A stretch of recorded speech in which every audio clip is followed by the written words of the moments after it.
16-masala. Bekzotning bir kun davomida iste'mol qilgan ozuqasida oqsilning massasi yog' massasidan 20 grammga ko'p, uglevod massasidan esa 400 grammga kam. Umumiy 740 gram ozuqa iste'mol qilgan, ozuqadan hosil bo'lgan energiyaning qanchasi kilokaloriyasi nonushtadan ajralgan yuqori foizga binoan hisoblang.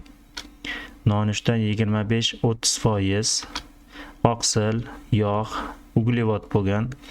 Oqsilning massasi yog'ning massasidan 20 grammga ko'p. Shuning uchun yog'ni x gram, oqsilni x qo'shilgan 20 deb belgilaymiz.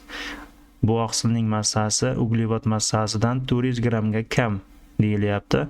Shunda uglevod x qo'shilgan 420 gram bo'ladi. Buning uchun oqsilning massasini, ya'ni x qo'shilgan 20 ni 400 gramga qo'shib olsak, shu kelib chiqadi.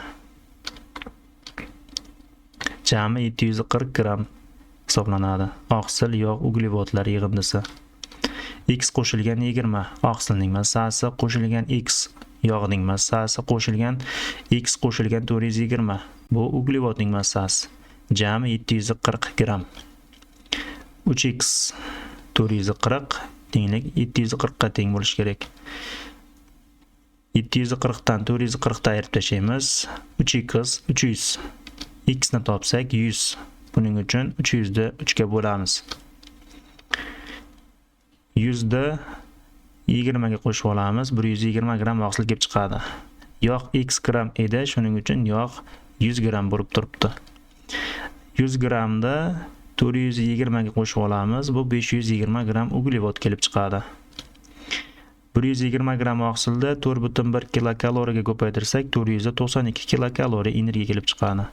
100 gram yog'da 9,3 kilokaloriyaga ko'paytiramiz, 930 kilokaloriya. 520 gramda 4,1 ga ko'paytirsak 2132 kilokaloriya energiya ajralgan. Jami energiya 3554 kilokaloriya. 3554 kilokaloriya bu 100% da. Yuqori foizi nonushtaniki 30% hisoblanadi. 30% ni topsak 1066,2. B javob.